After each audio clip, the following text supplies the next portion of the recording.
Perjalanan seseorang untuk menganut kepercayaan dalam beragama memang memiliki alasan tersendiri. Bule cantik asal Amerika Serikat, Fleur Rosana misalnya, ia memantapkan diri memeluk agama Islam dan menjadi seorang mualaf setelah melalui proses yang panjang. Fleur sendiri membagikan kisah perjalanannya memeluk Islam dalam sebuah video. Ia menceritakan bahwa sejak kecil ia tumbuh di lingkungan Kristiani. Saya tumbuh dalam keluarga Kristiani, kami tidak berdoa di rumah. Pada saat bersamaan, kami ke gereja bisa 1 kali setahun kalau Natal, atau mungkin 2 kali setahun kalau Paskah.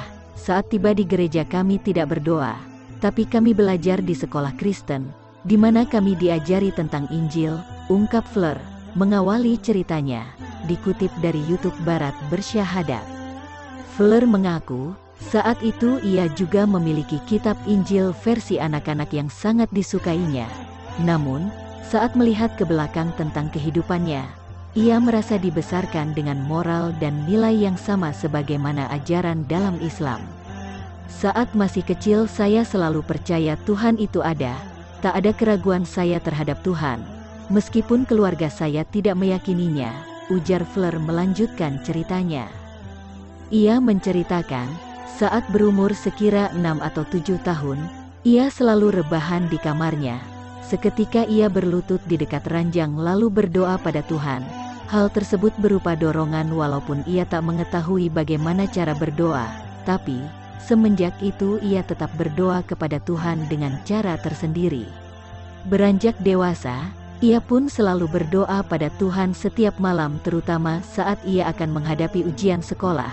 Saya ingat, saat itu duduk di kasur lalu berdoa pada Tuhan begini, Tuhan langit dan bumi tolong dengarkan aku, kutahu engkau sedang sibuk, urusi perang misalnya, menyembuhkan yang sakit dan entahlah, tapi tolong jika engkau ada waktu saya akan ujian besok bisakah menolongku dengan itu, ujarnya sambil tersenyum.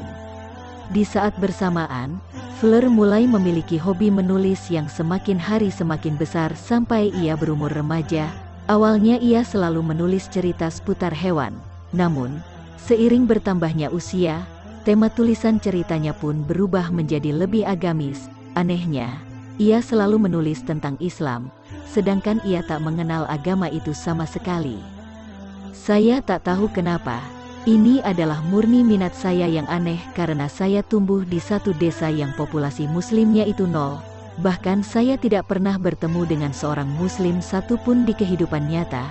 Jelasnya, hal itu pun terasa aneh baginya, karena ia hanya seorang anak kecil yang bahkan tidak suka menonton berita televisi dan sebagainya.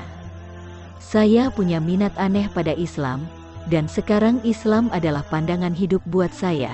Lanjutnya, padahal saat masih kecil, baginya Islam adalah hanya sebuah minat saja, dan tidak pernah membayangkan akan menjadi seorang muslim. Saya hanya memasukkannya dalam cerita-cerita saya, dan untuk membuat cerita-cerita saya lebih berlandaskan pada kenyataan, saya rajin ke perpustakaan bagian informasi untuk membaca informasi tentang Islam. Jadi Islam sangat menarik bagi saya, tapi agama ini tidak berdampak pada diri saya, katanya. Beranjak remaja menulis cerita adalah hobi utamanya, temanya pun masih bernuansa agama. Namun, dalam kehidupan nyata ia merasa meski kerap menulis tentang agama, Fleur mengaku seperti hilang kedekatan dengan Tuhan. Lalu saya masuk SMA dan seperti saya bilang, di desa saya tak ada satu muslim pun, tak ada agama di lingkaran kehidupan langsung saya dan saya hilang hubungan dengan Tuhan, terangnya. Beberapa tahun kemudian, Fleur kuliah di salah satu kota besar. Di sana, pertama kali baginya bertemu dengan muslim di kehidupan nyata. Setidaknya orang mengaku muslim, tuturnya. Di situ ia merasa bingung, sebab tidak semua yang dibayangkannya tentang Islam cocok dengan kehidupan nyata, bahkan jauh dari harapan, karena tidak sesuai dengan nilai-nilai hidup yang dia yakini. Jadi, pada waktu itu Islam jauh dari harapan saya, dan Islam di media pun memperparah harapan saya, akunya. Meski demikian, ia mengaku bahwa harapan tentang Islam tidak sirna sama sekali, bahkan hal itu justru menimbulkan lebih banyak pertanyaan tentang Islam. Tapi, ia tak tahu harus bertanya kepada siapa.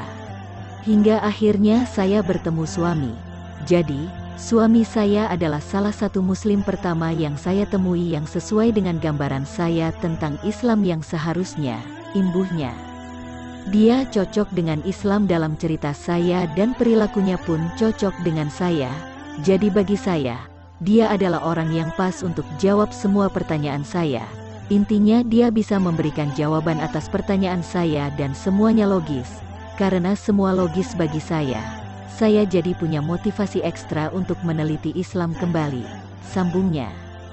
Kemudian, ia pun kembali bersemangat meneliti Islam secara akademik, bahkan, bukan hanya sekedar untuk menulis cerita-cerita sesuai hobinya.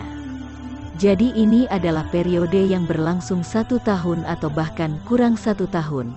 Di periode ini saya betul-betul menggali tentang agama Islam, saya lakukan penelitian, saya akhirnya memeluk Islam sebagai agama yang benar, ungkap dengan nada terharu.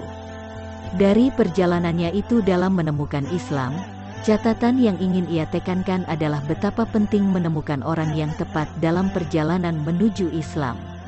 Andaikan saya tidak bertemu suami, entah bagaimana saya termotivasi dan meneliti Islam lebih dalam lagi. Inilah akhir bagaimana hidup saya bergulir, bagaimana Tuhan menuntun saya menuju Islam di sepanjang hidup saya.